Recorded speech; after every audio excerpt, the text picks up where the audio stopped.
Holy shit, Spookier Celluloid is back and my computer really had to make a noise as soon as I started recording. Yes, where have I been? Well, I was busy with school and then I got sick, so I've just, in the last week or so, it's getting more relaxed. I've had time last week to watch movies, but I didn't record anything other than one video for my main channel, which was basically just a Spookier Celluloid video but on the main channel, and I'm still dressed like an insurance salesman because I was at my grandmother's house because it's Easter. Happy Easter.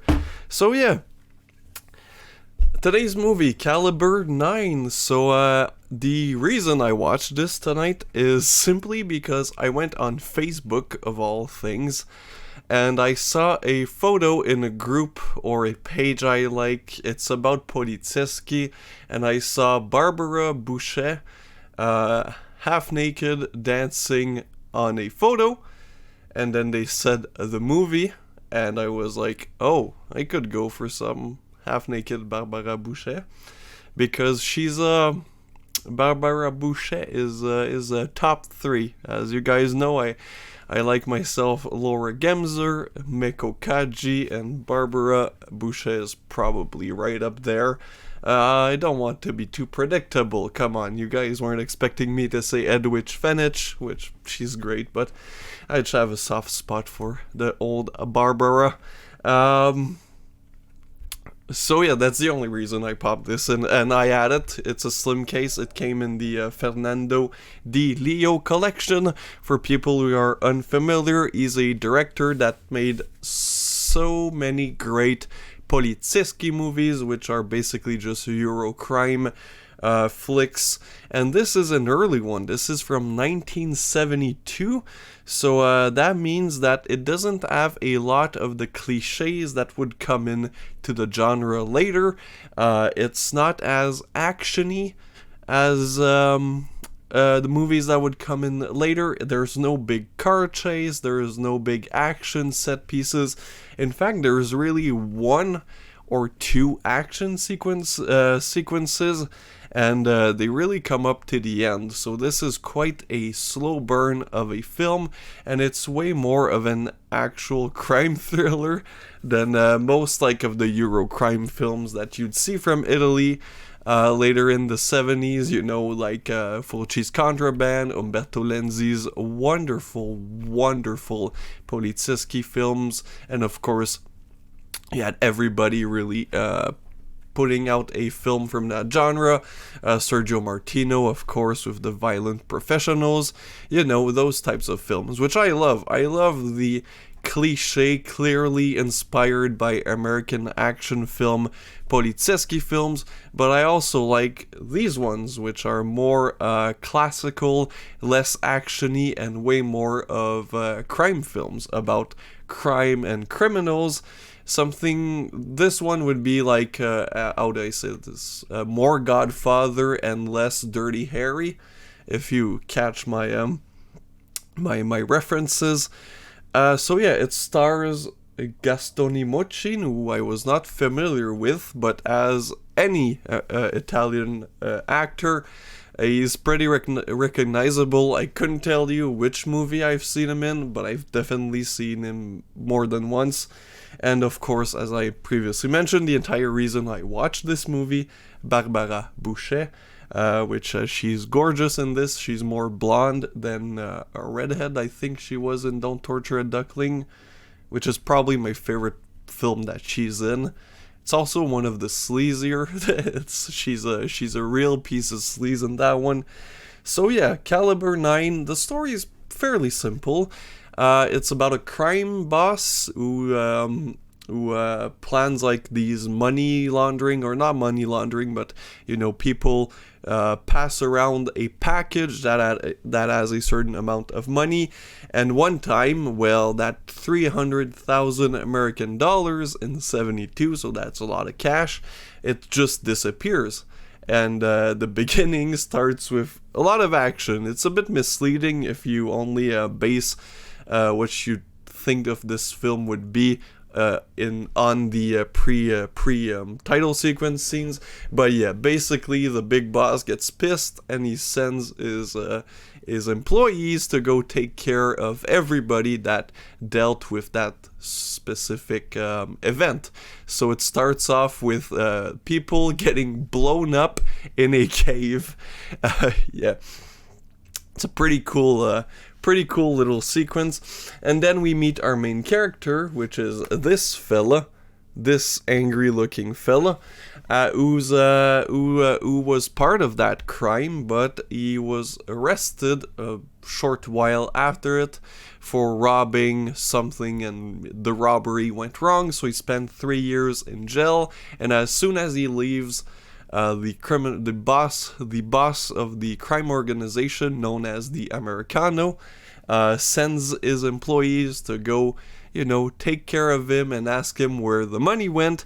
And then basically this film is we're gonna follow this fella through his adventure of post-prison life, and eventually he'll start working again for the Americano. Why? Well, because they want to keep an eye on him and they don't want him to leave, and just in case he goes back for his 300 grand. But he swears to everybody that he meets, including his girlfriend Barbara Boucher, that he hasn't stole the money. Like, he never did. It's all bullshit. And then we'll see him as he tries to point the finger at specific people of the crime organization. This one's really, really freaking good. It's not my favorite Dilio Polizeski. I think The Boss is probably my favorite. Just because it's, as you guys know, I like slow burns. And honestly, thinking about it, I might bump my rating up, because thinking about this after watching it, it's more of a cerebral experience. Well, not really. Like, it's no David Lynch film, but like I said, it's less action-y, less exploitation, and more of, like, crime procedure. No, I really, really enjoyed this one. I think it's a great example of an early Polizeski film. The main actor does a great job at just being this stoic, non-emotional, tough guy who clearly isn't afraid of anyone on the surface, but after a while you can see he's a bit stressed out. This crazy fella who plays Rocco, the main associate of the boss, the one that does all of his dirty work, he is so insane and he snaps at nothing. It's great. And then you have the police.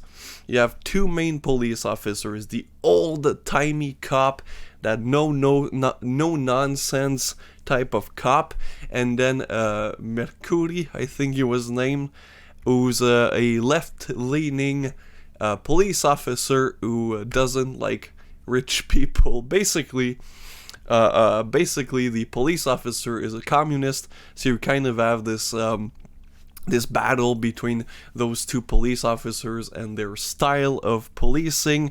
And of course, this all leads to Italy being very unstable politically in the 1960s, which basically is why the genre of Polizeski was born. It was, a lot of people say it was born out of Dirty Harry and American detective films, but in reality it was just born by instability of Italy's political system, which led to a lot of crime and rising crime rate, financial difficulties, which led to politicians being more and more extremists. So this is reflected in this film very well through the police characters and a lot of the more minor characters, who basically just commit crime to live a living, to earn a living. So it's a very interesting film in that regard. It's very, very, very, very much smarter than you'd expect from a Polizeski film. Well, I say that, but a lot of the Polizeski films were actually pretty brilliant pieces of cinema that would criticize Italy's government or lack thereof, depending on the the director's political point. But yeah, it's very, very good, interesting film. Yeah, it's, as the quote says, it's a complex and brilliantly realized crime thriller. The direction is wonderful. Fernando Di Leo is truly one of Italy's best directors. And yeah, if you haven't gotten his box sets, I have both volumes from Raro Video. If I'm not mistaken, Kino Lorber still has their Easter sale. It would be a great idea. I'm not sure if they're on sale. I don't think they are. But whenever. Next time they go on sale, grab them. Because, like, I think the first set has 4 movies or 5. And the second set has 4 or 5. I got the second set on DVD, though. Kind of regret it, because these transfers are chef's kiss. But the DVDs were like $5 US. And the Blu-rays were like 20 at the time. So I'm like, yo, for $5, a set of like 4 movies, 4 of Fernando Di Leo's finest crime thrillers, I can't say no. But the first one I got on Blu-ray, transfer looks wonderful. Barbara Boucher is a dancer. She is half naked the first time you see her, and then you only see her with clothes, but she's also very good in this. That's the thing about 70s. A lot of these actresses, they're just really good, and they're beautiful, but very talented. She plays the girlfriend who clearly, during the 3 years he was in jail, has been doing some questionable things. But our main character doesn't mind, because he's like, yo, it's been 3 years. It's understandable. So she might be a reason why he gets in trouble. Anyways, I won't spoil the film. I'd say give this one a watch. It's a highly recommended one, especially if you're into 70s Italian crime films. This is a solid, I've bumped up my rating talking about this film. This is a solid 8 out of 10. I'll say, I forgot this is Spookier Celluloid. I'll say 8.12.